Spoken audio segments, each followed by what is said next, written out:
कार्तिक के महीने में और फिर एकादशी हो और एकादशी के दिन जागरण हो तो सोने पे सुहागे वाली बात होती है। और जहां तक मेरा ख्याल है कि आपने किसी ने किया भी नहीं होगा अब तक, है? तो चलो भगवान की कृपा से, हाँ आपने किया है, ठीक है, बढ़िया, बधाई आपको। चलो कभी तो बन पड़ा। तो भगवान की कृपा रही तो जरूर होगा और सब लोग इसमें सम्मिलित हों। तो कार्तिक के महीने की जो महिमा है वो श्री सूत जी महाराज ऋषियों को 88,000 ऋषियों को नैमिषारण्य तीर्थ में बैठे हुए ऋषियों को सुना रहे हैं। और राजा पृथु के प्रश्न करने पर उनके प्रश्नों का उत्तर देते हुए देवर्षि नारद जी उनको यानी पृथु राजा को ये कथा सुना रहे हैं। पृथु महाराज साक्षात भगवान के ही अवतार हैं, एक साधारण राजा थोड़ी है, नारायण भगवान का ही अवतार है पृथु महाराज। तो पृथु महाराज जी को नारद जी ये कथा सुना रहे हैं और अपनी धर्म पत्नी सत्यभामा को भगवान श्री कृष्ण ये कथा सुना रहे हैं। और इसी संदर्भ में हम यहाँ पर बैठ करके भगवान श्रीमन नारायण जी के चरणों में तो अपने कानों को पवित्र करने के लिए और अपनी वाणी को पवित्र करने के लिए हम इस कथा का आश्रय ले रहे हैं। देखो, जैसे भगवान अनंत हैं उसी प्रकार से भगवान के नाम भी अनंत हैं। आपको जो अच्छा लगे नाम भगवान का वो जपो। तो किसी ने विठल पकड़ लिया, किसी ने गिरधर पकड़ लिया, किसी ने राम पकड़ लिया और किसी ने कृष्ण। जो नाम अच्छा लगे वही भगवान के नाम का जप करना चाहिए। कार्तिक महीने में जप करने का बहुत ज्यादा महत्व है। और वही जब हम जप करते हैं, दान करते हैं, किसी तीर्थ में हो जाए तो वो बहुत बढ़िया होता है। तो हम लोग सुन रहे थे कि भगवान ने शंखासुर का कल्याण किया और उसके बाद देवताओं को भगवान वरदान देते हैं।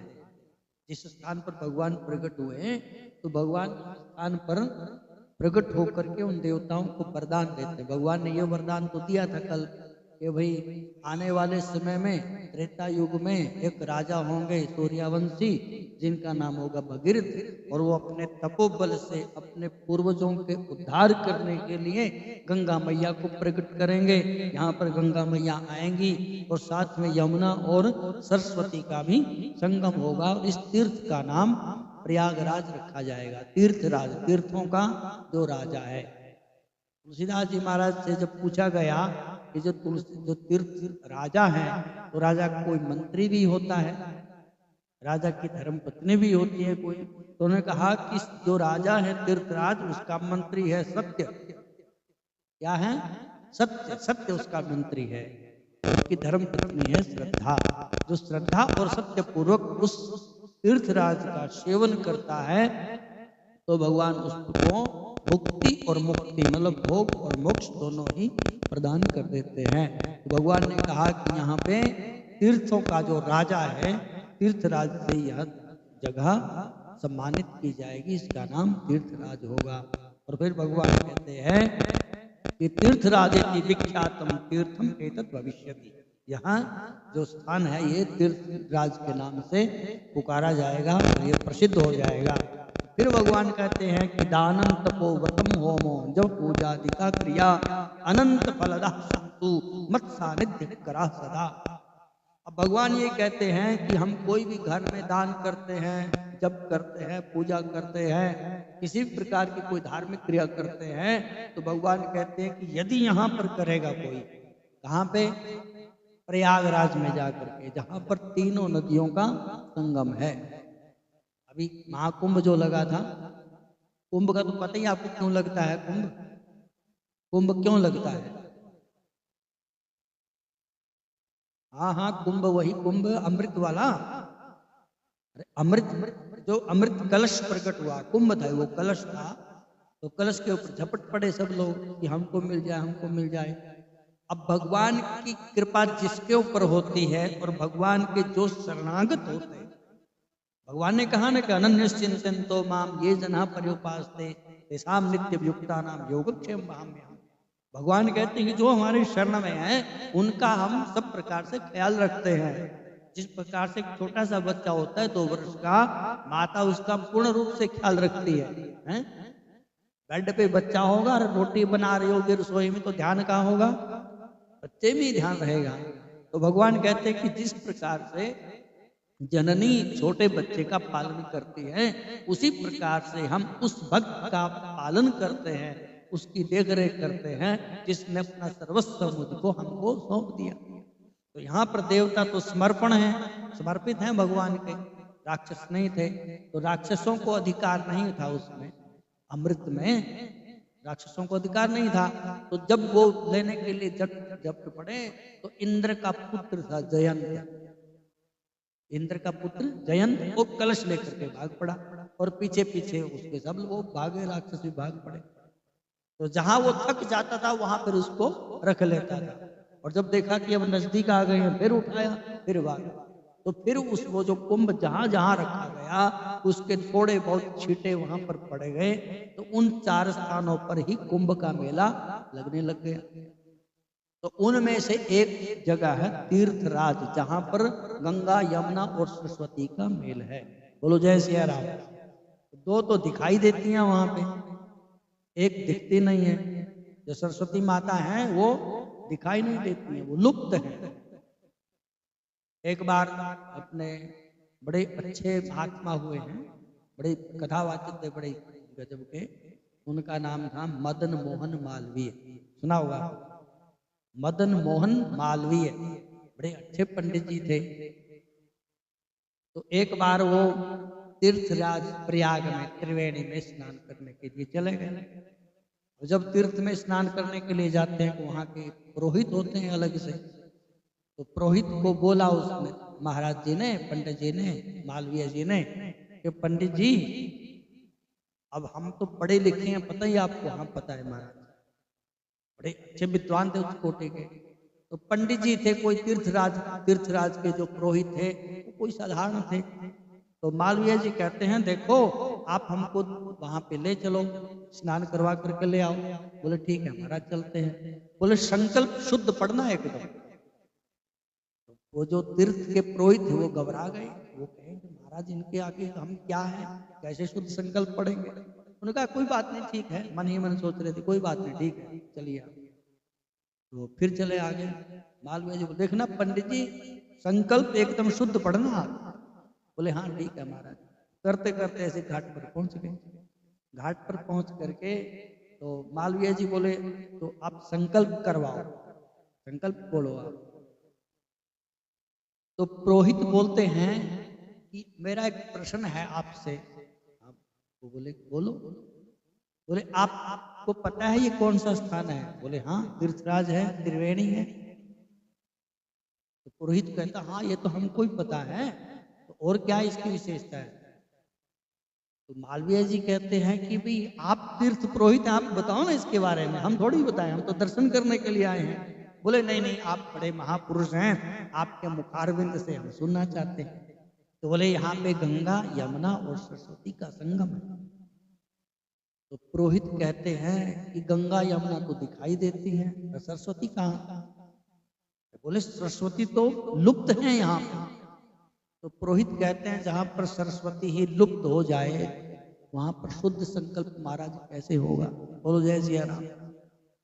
शुद्ध संकल्प होगा तो सरस्वती के प्रभाव से ही होगा। तो मालवीय जी समझ गए कि हाँ ठीक है चलो, तो हम अपना संकल्प खुद ही पढ़ लेते हैं। संकल्प पढ़ लेंगे लेकिन दक्षिणा तुम्हारे को देंगे जरूर। तो मालवीय जी ने संकल्प पढ़ा और त्रिवेणी में स्नान किया। बोलो जय सिया राम। तो गंगा और यमुना तो दिखाई देती हैं, तो सरस्वती दिखाई नहीं देती। इसका मतलब ये नहीं है कि सरस्वती वहां पे है नहीं, है वहां। बेड़ी जो है ना, बेड़ी शब्द, बेड़ी किसको बोलते हैं पता? वो चोटियां, चोटियां जो होती हैं आपके, चोटी होती है, करते हो चोटी? अब कहाँ चोटी करते, गया खत्म रिवाज। चोटी जो होती है, सिर की चोटी, वो लंबी सी होती है, उसकी 3 लड़े होते हैं ना उसमें। इसलिए पेड़ नहीं बोला गया उसको, 3 लड़ होती है। तो जब उसको हम ध्यान से देखते हैं तो उसमें 2 ही दिखाई देती हैं, वो तीसरी नहीं होती तो है पर वो तीसरी उसमें दिखती नहीं है। तो जो दिखती नहीं है वो सरस्वती है। बोलो जय सिया राम। तो वहां पे गंगा यमुना और सरस्वती का संगम है, इसलिए भगवान कहते हैं, देवताओं को बता रहे हैं, वरदान दे रहे हैं वहां पे कि ये जो स्थान है तीर्थराज, इसका कितना फल है। तो भगवान बोले कि दानम तपो व्रतम होमो, किसी प्रकार का कोई दान करे, जब भी मन में दान करने का भाव आता है तो दान कर देना चाहिए उस समय। सोचना नहीं है कि चलो दोपहर बाद करेंगे या कल करेंगे या फिर करेंगे। स्मृति कहती है कि शतम विहाय भोक्तव्यम, सहस्र स्नानम आचरेत, लक्षम विहाय दातव्यम, कोटिम त्यक्त्वा हरिम भजेत। जब भोजन करने का समय हो तो स्मृति कहती है हमारी, शतम विहाय भोक्तव्यम, 100 काम भी आपके पड़े हैं तो छोड़ दो, 100 काम छोड़ करके भी जब भोजन का समय हो जाए भोजन कर लेना चाहिए। सहस्र स्नानम आचरेत, 1000 काम छोड़ के भी व्यक्ति को स्नान करना चाहिए जब स्नान करने का समय हो जाए। और जब दान की बारी आए बोले लक्षम विहाय दातव्यम, 1,00,000 काम छोड़ करके भी व्यक्ति को दान करना चाहिए। यदि कोई सुपात्र मिल जाए और कहीं हम तीर्थ में गए हुए हों और अच्छा कोई अवसर हो तो उस समय दान करने से चूकना नहीं चाहिए। इसलिए स्मृति कहती है लक्षम विहाय दातव्यम, 1,00,000 काम छोड़ करके भी दान करना चाहिए। और कोटिम विहाय हरिम भजेत, करोड़ों काम छोड़ करके भगवान का भजन करना चाहिए। संध्या काल हो गया, सवेरा हो गया, दोपहर को या शाम को जैसे संध्या काल होता है तो भगवान का सुमिरन करना चाहिए। कोटिम विहाय हरिम भजेत, करोड़ों काम छोड़ करके भगवान का भजन करना चाहिए। बोलो जय सिया राम। तो हमारे को यदि कोई दान करने का अवसर प्राप्त हुआ है तो दान अवश्य करना चाहिए। तो भगवान कहते हैं कि दानम तपो, किसी प्रकार का तप करना है तो वो तीर्थराज में यदि हम जाकर के तपस्या करेंगे या व्रत करेंगे या कोई हवन ही कर ले, हवन करेंगे तो भगवान कहते हैं कि जब करेंगे पूजादि क्रिया, यदि कोई धार्मिक और पूजा क्रिया भी वहां पर करेंगे तो भगवान नारायण कहते हैं कि अनंत फलदाह संतु, वे अनंत फल देने वाले हो जाएंगे। अनंत फल का ये मतलब है कि घर में हम एक क्विंटल चावल दान करते हैं, घर में 1 क्विंटल चावल दान करते हैं और प्रयाग में जाकर के 1 मुट्ठी चावल दान करते हैं तो दोनों का फल बराबर होगा। ये भगवान कहते हैं कि उसका अनंत फल होगा, कोई भी सत्कर्म करेंगे। बोलो जय सिया राम। अच्छा, दूसरी बात और ध्यान रखने की है, जैसे सत्कर्म फलीभूत होता है, पुण्य कर्म फलीभूत होता है, उसी प्रकार से पाप कर्म भी फलीभूत होता है। कभी हम दिमाग में यही रखते रहे कि पुण्य ही बढ़ेगा, पुण्य ही बढ़ेगा, पाप भी साथ में बढ़ेगा। इसलिए तो हमारे शास्त्रों में कहा गया अन्य क्षेत्रे कृतम पापम शिव क्षेत्रे विनश्यति, और शिव क्षेत्रे कृतम पापम वज्रलेपो भविष्यति। यदि किसी साधारण जगह में व्यक्ति से कोई पाप कर्म हो जाता है तो शिव क्षेत्रे, भगवान के धाम में जाकर के उसका प्रायश्चित हो जाता है। आप केदारनाथ गए, बद्रीनारायण गए, द्वारिका गए, रामेश्वरम गए, प्रयागराज गए, तो इन क्षेत्रों में जाकर के हम प्रायश्चित कर लेते हैं उस पाप का जो अन्य साधारण स्थान पर हो जाता है। लेकिन शिव क्षेत्रे कृतम पाप, यदि उस पवित्र स्थान में भी जाकर के थोड़ा सा कहीं पाप कर्म हो गया तो स्मृतिकार कहते हैं कि वज्रलेप को भविष्यति, फिर वो वज्रलेप के समान हो जाता है, अर्थात वो कभी उसका कोई प्रायश्चित नहीं है। इसलिए जैसे पुण्य बढ़ता है उसी प्रकार से तीर्थ में पाप भी बढ़ता है। तो बड़ा सोच समझ करके तीर्थ में रहना चाहिए। तो भगवान कहते हैं कि अनंत फलदा संतु मत सानिध्य कर सदा, वो जो पुण्य कर्म है उसका अनंत हो जाता है और अंत में फिर जीव को मेरी प्राप्ति भी हो जाती है। बोलो जय सिया राम। सब कुछ भी मिलेगा और भगवान भी अंत में मिल जाएंगे। और भगवान यहाँ तक कहते हैं कि ब्रह्म हत्यादि पापिनी बहुत जन्म कृतान्यपि तृष्णातस्य तीर्थस्य विनाशम यातु तत्क्षणात्। स्नान करने की भी भगवान ने तो यहाँ जरूरत नहीं बताई है। तो भगवान तीर्थराज की महिमा गाते हैं तो भगवान कहते हैं कि केवल दर्शन मात्र से ही कोई वहां पे चला गया तीर्थ में और स्नान करने की उसकी ऐसी परिस्थिति नहीं है, तो भगवान कहते हैं कि दर्शनातस्य तीर्थस्य, उस तीर्थ का केवल दर्शन जो कर लेता है तो भगवान कहते हैं कि विनाशम यान्तु तत्क्षणात्, उसके सारे के सारे पाप, कौन से पाप बताएं? ब्रह्म हत्या।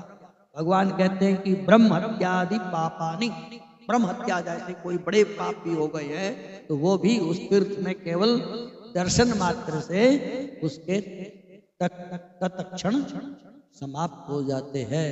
और फिर भगवान कहते हैं कि देह त्यागम च ये धीरा कुर्वन्ति मम सन्निधौ, फिर उनका जब शरीर छूटता है तो फिर वो मेरे पास पहुंच जाते हैं और फिर दोबारा से उनका जन्म नहीं होता, उसे किसी प्रकार के दुख के चक्रों में नहीं पड़ना पड़ता। बोलो जय सिया राम।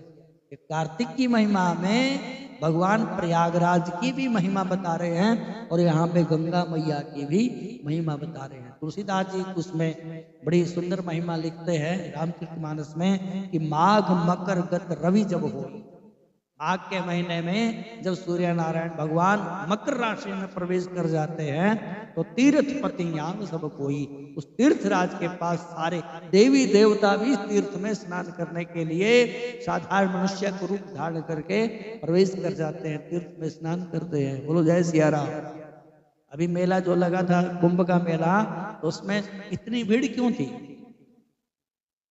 इतनी भीड़ क्यों? अब वहां पर हम लोग साधारण आदमी थोड़े थे वहां पर, अरे वो उस भीड़ के अंदर सारे वो ऋषि मुनि सिद्ध महात्मा देवी देवता सब अनेक शरीर धारण करके वहां पर पहुंचे हुए थे, तभी तो इतनी भीड़ हुई है वहां पे।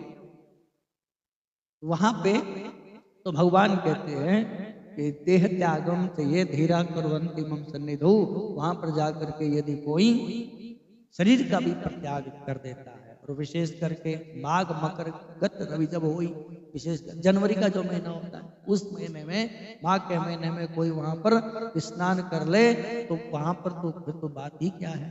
एक महीना, एक महीने को बोलते हैं कल्पवास, एक महीना कल्पवास, एक महीना लगातार माघ के महीने में कोई स्नान करे तो उसको वैकुंठ की प्राप्ति हो जाती है। बोलो जय सिया राम। बड़ी लंबी चौड़ी महिमा है इसमें इसकी, तो अब यह सारी सुनाएंगे तो 8 बज जाएंगे यहीं पे हैं, इसलिए थोड़े में ही ज्यादा समझ लो वो साहब, ठीक है। कि जो प्रयागराज है उसकी इतनी महिमा है, इतनी महिमा है, आखिर नारद जी ने बोल दिया कि उसकी महिमा का वर्णन हम नहीं कर सकते, इतनी महिमा बताई गई है। तो कार्तिक के महीने में यदि हम इस तीर्थ का भी सेवन करते हैं, वैसे तो कभी भी करें, ऐसा जरूर नहीं कि कार्तिक में ही, जब भी मन करे तीर्थ में चले जाना चाहिए। बोलो जय सिया राम। जैसे हमारी गाड़ी होती है ना, तो गाड़ी की सर्विस के लिए लेके जाते हैं टाइम टाइम पे उसको सर्विस के लिए लेकर के जाते हैं, तो इसी प्रकार से हमारी जो शरीर रूपी गाड़ी है इसको भी टाइम टाइम पे इसकी भी सर्विस होनी चाहिए। तो सर्विस के जो सबसे बढ़िया सर्विस खाने हैं वो हैं तीर्थ। तो तीर्थ में जाकर के हमारे शरीर संतों के दर्शन भी हो जाते हैं और साथ में तीर्थ का लाभ भी मिल जाता है। बोलो जय सिया राम। बोलो गंगा मैया की जय। कथा विश्राम लेती है और कल इसकी महिमा थोड़ी सी और फिर सुन लेंगे।